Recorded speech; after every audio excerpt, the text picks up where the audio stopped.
इस कार्यक्रम के प्रायोजक है कृषि एवं किसान कल्याण मंत्रालय, भारत सरकार।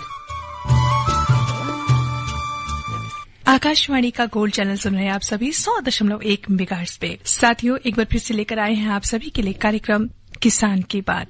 आज मैं हूं आपके साथ आरती और मैं निरंकार। करिए स्वीकार हमारी ओर से नमस्कार। जी हाँ, और बहुत शुभ समय चल रहा है भाई, नवरात्रों का समय चल रहा है। तो ऐसे समय में हम जब बात करते हैं हमारी खेती बाड़ी की, निरंकार जी, तो कहा जाता है जो हम जौ लगाते हैं इस समय पर, उसका कहीं ना कहीं जो एक रूप देखा जाता है वो हमारी खेती से जुड़कर भी देखा जाता है। बिल्कुल। और खेती के साथ साथ अगर हम बात करें तो पशुपालन का जो संबंध है, मुझे लगता है जिन किसानों के पास जमीन नहीं है वो भी पशुपालन का काम करते हैं। और खेती के साथ साथ पशुपालन एक ऐसा व्यवसाय है जो हमारे किसानों की आमदनी बढ़ाने में मदद करता है। और आज इसी विषय पर हम बात करेंगे और हमने स्टूडियो में आमंत्रित किया है डॉक्टर KL खुराना जी को, जो पूर्व निदेशक हैं पशुपालन विभाग दिल्ली सरकार में। और विषय आज का रहेगा दुधारू पशुओं का टीकाकरण एवं रखरखाव। आरती, एक बात और है कि जो हमारे श्रोता कार्यक्रम सुन रहे हैं वो भी कुछ सवाल जानना चाहेंगे, तो उसके लिए फोन नंबर भी बता देते हैं। जी हाँ, बिल्कुल, आप हमें सीधे फोन कर सकते हैं क्योंकि फोन इन प्रोग्राम है। तो आप डायल करें 01 दिल्ली का STD कोड, इसके बाद आप डायल कीजिएगा 23421081। आप इस पे कॉल करके सीधे पूछ सकते हैं डॉक्टर साहब से कुछ भी सवाल आप पूछना चाहते हैं दुधारू पशुओं का टीकाकरण और उससे रखरखाव से संबंधित। और देखिए आरती, जो हमारा विषय है टीकाकरण के ऊपर, खास तौर पर हम देखते हैं कि बरसात से पहले हमारे किसान भाई टीकाकरण करवाते हैं। लेकिन इस समय हम देख रहे हैं कि पशुओं का ब्यात का समय आ रहा है, अक्टूबर का महीना है, ब्यात का समय चलता है। तो उस समय जो बच्चे होते हैं छोटे, उनका रखरखाव, उनकी देखभाल करना, और इसके साथ साथ आगे जो हमारे पशु का स्वास्थ्य अच्छा रहे, इसके लिए भी कुछ टीकाकरण की जरूरत होती है। तो डॉक्टर साहब, आपका कार्यक्रम में स्वागत है। सबसे पहले तो हम यही जानना चाहेंगे कि जो इस समय ब्यात का समय चल रहा है पशुओं का, उसमें किस प्रकार से हम टीकाकरण का एक योजना तैयार कर सकते हैं? निरंकार जी, ब्यात के समय कई किसानों में अभी भी भ्रांति है कि खीस पिलाना है कि नहीं पिलाना। जी। तो मैं पहले भी कई प्रोग्राम में बता चुका हूं कि बछड़े बछड़ी कटरे कटड़ी को खीस जरूर पिलाना है। जी। और उसमें उसके जेर डालने की भी इंतजार नहीं करनी होती। उसको पहले जैसे ही खड़ा होता है, बच्चा खड़ा होता है, तो उसके बाद उसको खीस पिलाना है। अब टीकाकरण की जो बात है, टीकाकरण आमतौर पे गाय और भैंस के जो बच्चे हैं उनमें 4 महीने से शुरू होता है। तो 4 महीने की उम्र में सबसे पहले जो है उसको मुंह खुर का टीका लगाना होता है। और मुंह खुर का टीके के पहला टीका लगने के 1 महीने के बाद मुंह खुर का बूस्टर लगता है। तो उसके बाद, क्योंकि मुंह खुर की बीमारी अब भारत में बहुत ज्यादा है, हर 6ठे महीने आपको मुंह खुर की बीमारी का टीका लगाना है। और दूसरा जो दुधारू पशुओं में है गलघोटू, जिसको हेमोरेजिक सेप्टिसीमिया कहते हैं, एक खतरनाक बीमारी है। ये भी एक बहुत खतरनाक बीमारी है, खास करके भैंसों में। तो 6 महीने का बच्चा होता है तो उसको टीका लगाना है। उसके बाद हर साल, अभी आप जो कह रहे थे मई में, बरसात से पहले, क्योंकि ये बीमारी बरसात के मौसम में ज्यादा होती है, ह्यूमिडिटी होती है, तो इससे जो जीवाणु है वो अच्छे से पनपते हैं। तो उससे पहले इसका टीका लगाना जरूरी होता है। इसी तरीके से आपका आता है लंगड़ा बुखार का। लंगड़ा बुखार जो बीमारी है ये आमतौर पे जवान पशुओं में होती है, बछड़े बछड़ियों कटरे कटड़ियों में। तो जवान पशुओं में होते, तो उसका टीका भी 6 महीने की उम्र में पहली बार, और उसके बाद हर साल बरसात से पहले। जी। और ये खास करके जिस एरिया में ये उत्तर भारत में ये बीमारी काफी होती है, गलघोटू खास करके, तो किसान भाइयों को ध्यान रखना चाहिए, ये टीका अवश्य लगवाना चाहिए दोनों का। जी। और ब्रुसलोसिस का टीका जो है, ब्रुसलोसिस होता है जिससे प्रेगनेंसी की 3री तिमाही में अबॉर्शन होता है, वो टीका 6 महीने की उम्र में लगता है और वो लाइफ में 1 बार लगता है और केवल मादा पशुओं को लगता है। ये है मुख्य टीकाकरण जो है। बाकी रेबीज का जैसे हम लगाते हैं हल्कापन का, तो हल्कापन का टीकाकरण नहीं होता। लेकिन अगर कोई पागल कुत्ता या शक है किसी कुत्ते पागल होने का, वो काट जाता है, तो उसके 4 दिन के अंदर अंदर उसका टीकाकरण शुरू करना चाहिए। आपने कहा कि जिस तरह से समय बताया कि 4 महीने पे, 6 महीने पे, साल भर में ऐसे समय पे टीके लगवाने। लेकिन कई बार ऐसा भी हुआ है कि हमारे जो किसान मित्र हैं, जो पशुओं को, खासतौर पे जो पशुधन है जिनके पास, अगर शुरुआती दौर पे उनको समझ नहीं थी, उन्होंने नहीं लगवाया किसी वजह से, तो आगे चलकर किस तरह से वो टीकाकरण जो है इसको व्यवस्थित कर सकते हैं, किस तरह से अपने पशुओं का ध्यान रख सकते हैं? देखिए आरती जी, ये तो जब शुरू करें तब शुभ है जी। नहीं लगवाया, जब ध्यान आया तब लगवा लें। जी, उसमें कोई दिक्कत नहीं है। उसके बाद लेकिन जैसे मैंने आपको बताया, उसका मुंह खुर का हर 6 महीने लगना है जी, और गलघोटू और लंगड़ा बुखार का मई से पहले जी, वो लगना है, मई के महीने में, बरसातों से पहले। वो जब भी शुरू कर लें, ऐसी कोई परेशानी नहीं है उसमें। जी, ये तो डॉक्टर साहब बरसातों से पहले की बात रही, लेकिन अब समय क्योंकि ये चल रहा है, अक्टूबर का महीना चल रहा है, नवंबर आएगा, सर्दियां थोड़ी धीरे धीरे बढ़ रही हैं, तो ऐसे में इस समय पे जो हमारे पशु हैं, अगर टीकाकरण की नजर से देखा जाए तो इस वक्त कौन से टीके उनके लिए कारगर सिद्ध हो सकते हैं, क्या लगवाना चाहिए, या जो हमारी कहें कि ऐसे पशुधन जो अभी जिनके बच्चे हुए हैं उनके लिए टीकाकरण की क्या व्यवस्था है? जी, टीकाकरण तो जैसे मैंने आपको बताया उसका तो वही रहेगा। और बाकी इस समय आपने देखा कल और आज में तापमान में बहुत फर्क आ गया। जी, बिल्कुल। तो ये हमारे लिए नहीं, पशु के लिए भी है। तो हम लोग क्या करते हैं, किसान भाई जो है पशुओं को अंदर बांधते हैं, रात को तो अंदर बांध दिया, सुबह 4 बजे बाहर निकाल देते हैं। सुबह 4 बजे सबसे ज्यादा ठंड होती है। तो इसमें एक तो ये होना चाहिए कि जब हम पशुगृह बना रहे हैं तो खिड़कियां जो हैं वो इतनी ऊंची होनी चाहिए कि सीधी हवा पशु के शरीर पे ना लगे। और जब बहुत ठंड होती है तो उसके आगे पाल भी लगा सकते हैं, बोरियां भी लगा सकते हैं उसके आगे, ताकि क्रॉस वेंटिलेशन ना हो। दूसरा हम लोग क्या करते हैं, गर्मी के लिए कई किसान भाई अंदर धुआं लगा देते हैं, वो ना लगाएं। कमर गर्म करने के लिए अंदर आग जला देते हैं, बाद में उसका धुआं होता है, तो वो ना करें। और दिन में वातावरण का तापमान ठीक हो जाए 7-8 बजे, तब पशु को बाहर निकालें। और दूसरा, इनके छोटे बच्चे जो हैं, छोटे बच्चे के नीचे कुछ पुआल बिछाएं, जैसे अपने उत्तर भारत में पराली आती है, वैसे खिलाने में काम नहीं लेते, वो बिछा सकते हैं जी। या खाद जो है सूखी, और वो जब बिछाते हैं तो उसके बाद उसको रोजाना बदलना जरूरी है जी, क्योंकि नहीं तो उसमें क्या हो जाएगा, अगर गीला हो जाएगा तो पशु को वैसे ही नीचे से ठंड लगेगी, उस पर बैठेगा तो उससे निमोनिया होने का डर जी। डॉक्टर साहब देखभाल पे और भी बातें करेंगे, लेकिन एक कॉलर भी कुछ जानना चाहते हैं, वो सुन लेते हैं जी। हेलो। मैम, मैं गुरुनाथ बोल रहा हूँ, ठाणे महाराष्ट्र से बोल रहा हूँ जी। सर, मेरा सवाल है, जो टीकाकरण पशुओं में किया जाता है सर, ये किन बीमारियों से बचा सकता है आगे चल के? और ये जो फूड और माउथ डिजीज है और जो लंबी बीमारी है, क्या इनसे भी बचाया जा सकता है? फुट एंड माउथ का तो जैसे मैंने, मुंह खुर का तो आपको जैसे मैंने बताया है कि अगर आप उसकी लगातार पहले 4 महीने की उम्र में, उसके बाद 1 महीने के बाद फिर से, उसके बाद अगर हर 6 महीने में आप लगाते रहते तो मुंह खुर से उसका बचाव हो जाएगा। जी डॉक्टर साहब, एक और कॉलर है, उनसे भी बात कर लेते हैं, क्या पूछना चाहते हो? हेलो। कॉलिंग फ्रॉम मुंबई, अनु बड़जात्या। जी हाँ जी, अनु जी। नहीं, पूछना चाह रही थी कि अगर कहीं पर वेटरनरी हॉस्पिटल नहीं होता है जी, पशुओं को कैसे लगाया जाए टीका? आमतौर पे पशु चिकित्सालय हैं हर गांव में, अगर नहीं है तो नजदीक के गांव में जहां भी पशु चिकित्सालय है, या कोई निजी प्रैक्टिस करता है पशु चिकित्सक जो है, सरकारी नौकरी में नहीं है, वैसे वो इलाज करता है, तो उनसे लगवाना चाहिए आपको। जी, तो काफी हमारे जो कॉलर्स हैं वो भी काफी कुछ जानना चाहते हैं और हम तो बात कर ही रहे हैं। और डॉक्टर साहब, देखभाल की आप बात कर रहे थे, पशुओं को किस तरह से कहाँ रखना चाहिए, क्या क्या सुविधाएं वहां पे उनको देनी चाहिए, इसी चीज को थोड़ा आगे बढ़ाते हैं। तो मैं जैसे कह रहा था, नीचे हम उनके पुआल डालते हैं या पराली डालते हैं, तो हमें खास ध्यान रखना चाहिए कि वो गीली ना हो, रोजाना बदलनी पड़े या 1-2 दिन बाद बदलनी पड़े, वो उसको बदल दें, क्योंकि उससे फिर निमोनिया होने का डर रहता है। जी।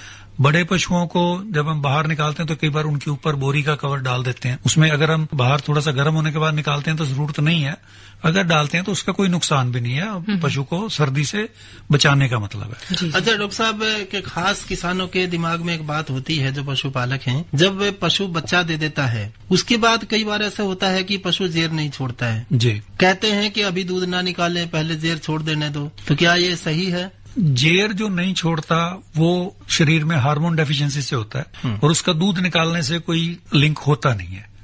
तो दूध तो हमें, मैं जैसे मैं शुरू में ही बता रहा था कि बच्चे को तो खीस तुरंत पिलाना चाहिए, जैसे ही बच्चा खड़ा होता है उसमें जेर डालने की इंतजार नहीं करनी चाहिए। खीस कितना पिलाएं बच्चे को? खीस देखिए, वैसे तो ये होता है कि जितनी भूख है उतना पिए वो, लेकिन ज्यादा से ज्यादा अगर हेल्दी बच्चा है तो उसको 800 ग्राम 1 किलो से ज्यादा अंदर नहीं जाना चाहिए उसके पेट में, नहीं तो उसको फिर वो खराब करेगा उसको। अच्छा, ये तो पशु के बच्चे के खान पान की चीज हुई जी। जो पशु है उसका खान पान कैसा होना चाहिए? पशु का खान पान, निरंकार जी, एक चीज मैं आपको बताना चाहूंगा मौसम के हिसाब से। अब जैसे बरसीम शुरू हो रही है, तो बरसीम अगर आप खिलाते हैं तो एक तो अगर आपने खाली बरसीम खिलाई तो उसमें 90% पानी होता है, तो उसमें आपको सूखा जरूर मिलाना है जी। चाहे आप ज्वार की कड़बी मिलाएं या भूसा मिलाएं, नहीं तो उसको पशु को अफारा होने का डर रहता है। हाँ जी। ठीक है। दूसरा है, पशु अभी ब्यात हुआ है, उसका बच्चा पैदा हुआ है, तो उसमें थोड़ी सी कमजोरी होती है, स्ट्रेस होती है, तो दाने वगैरह का उसका ध्यान रखें उस टाइम पे। और पशु का जो आहार है वो उसकी दूध की मात्रा पे निर्भर करेगा। जैसे पशु ज्यादा दूध देता है तो उसको ज्यादा दाना खिलाना पड़ेगा, और जो कम दूध देता है तो उसको कंपैरेटिवली कम दाना खिलाना पड़ेगा। अच्छा, कई बार कहते हैं कि पूरा दूध नहीं निकालना चाहिए, क्या ये भी सही है? नहीं, ये गलती तो कभी भी नहीं करनी चाहिए, क्योंकि अगर हम दूध छोड़ते हैं थनों में तो आप देखते हैं कि खीस हम जैसे ही बाहर निकालते हैं वो थोड़ा सा गर्म होते ही फट जाता है। तो वो अंदर भी अगर शरीर की गर्मी में वो फटेगा तो उसमें थनैला होने का डर रहता है। तो थन तो हमें उसका लेवटी पूरी खाली करनी चाहिए हमें उसमें। तो डॉक्टर साहब, ये भी है कि जैसे अक्सर गांव की तरफ ये भी देखा गया है कि जो खीस जो आप बात कर रहे हैं, जब बच्चा पी लेता है उसके बाद जो है वो बांटे भी जा सकता है, उसको किसी तरह एक विधि के तहत पका किसी भी तरीके से प्रयोग कर सकते हैं। इंसान के लिए फायदेमंद है वो भी। हाँ, उसमें इंसान के लिए फायदेमंद, तो उसमें प्रोटीन है काफी। जी जी, तो उसमें अच्छा है, कोई दिक्कत नहीं है उसमें। जी, और फिलहाल एक और कॉलर जुड़े हैं, उनसे बात कर लेते हैं। हेलो मैडम जी, नमस्कार। जी नमस्कार सर, नाम बताइए अपना।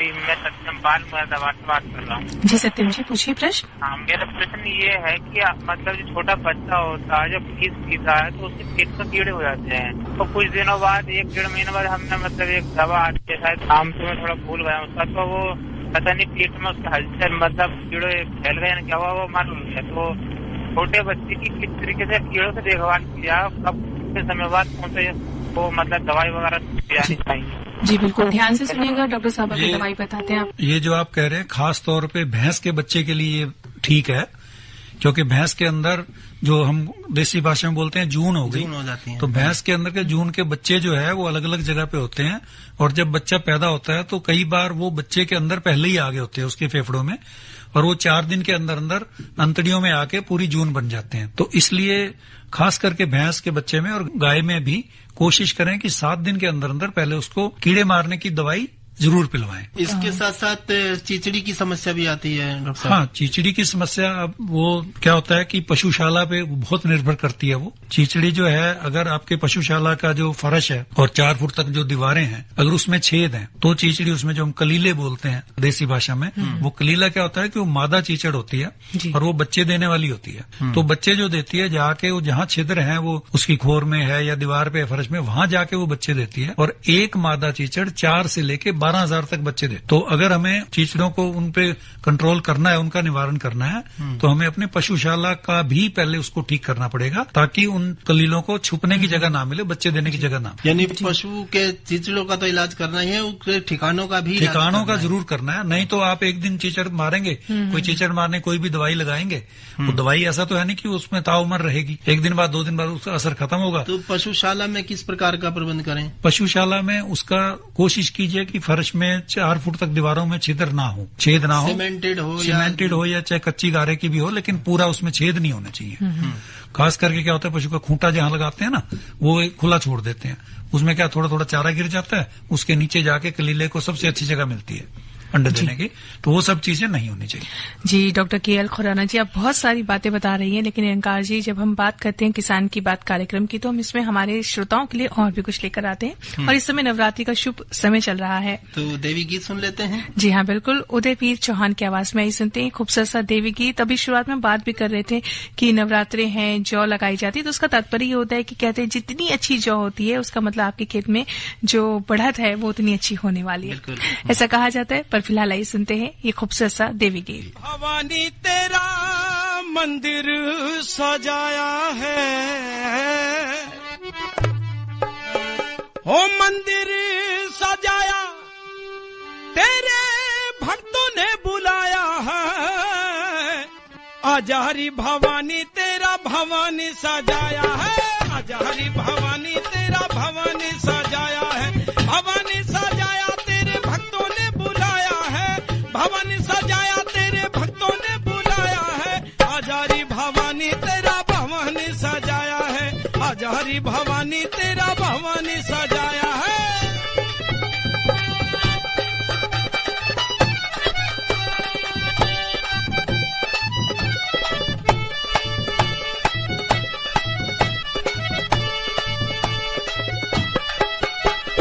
कोई तो ले आया मैया चोला लाल लाल है, हारों वाली चुन्नी कोई लाया बेमिसाल है,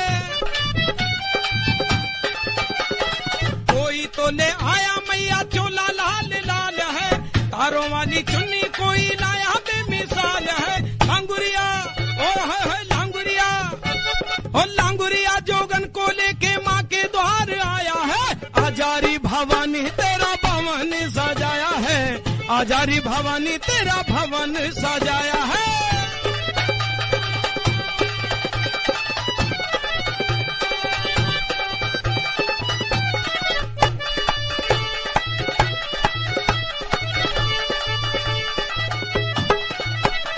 बिंदिया सजाए कोई कंगना पहनाए री, मैया जी के हाथ कोई मेहंदी लगाए री।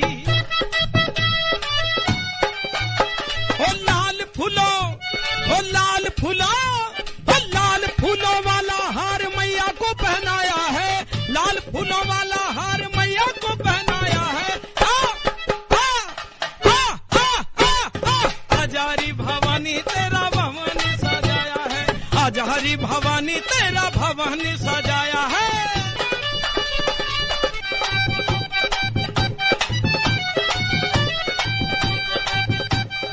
जी, देवी गीत जब सुनते हैं ना तो वाकई एक भक्ति भाव तो वैसे भी जाग ही जाता है, और नवरात्रि का समय चल रहा है तो ये तो कुछ और भी खास हो जाता है।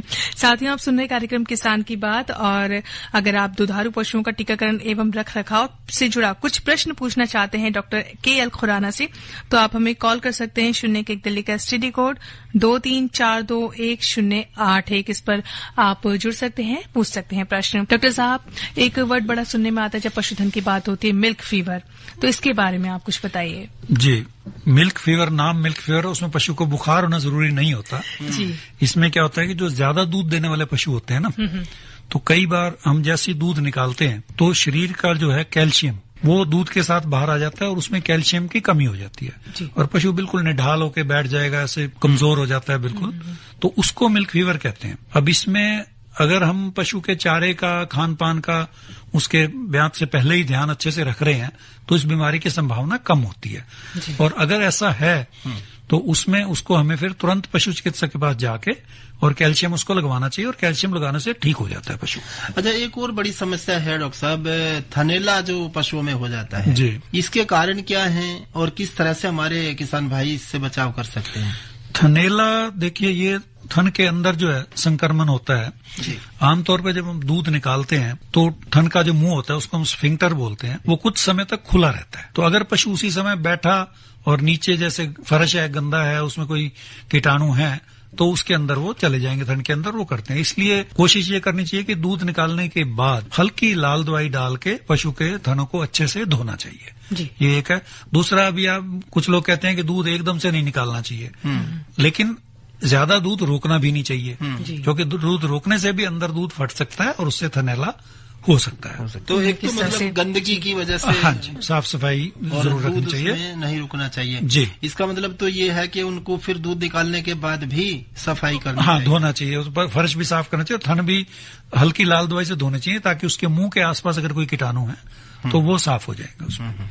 जी डॉक्टर साहब, जैसे कि मौसम बिल्कुल बदल रहा है, आपने कुछ एक उपाय बताया कि किस तरह से हम अपने जो पशुधन है उनकी देखभाल कर सकते हैं, लेकिन खास तौर पर अगर इस समय की बात की जाए तो अभी क्या खास गौर करने वाली बात है जो हमारे पशुओं को बहुत ध्यान देनी चाहिए? देखिए, जैसे हमें है वैसे ही पशुओं का बदलता मौसम जो है वो ज्यादा खराब करता है। हम सोचते हैं अभी तो ज्यादा ठंड नहीं है, तो अभी से ही हमें पशु के ठंड से बचाव का करना चाहिए, प्रबंध कर लेना चाहिए जी। बिल्कुल ऐसा नहीं है कि भी सर्दी वाला ही करते हैं हम, पलियां भी लगाते, सब करते, हवा ना आने दे, बेचैन हो जाएंगे। हाँ, वो बेचैन हो जाएंगे। तो अभी से हमें सोचना चाहिए, जैसे हमें ठंड लग सकती है पशुओं को भी ठंड लग सकती है उसमें। एक अफारा का भी आपने जिक्र किया था। अगर गलती हो जाती है बरसीम वगैरह खिलाने से तो क्या उसका उपाय करें?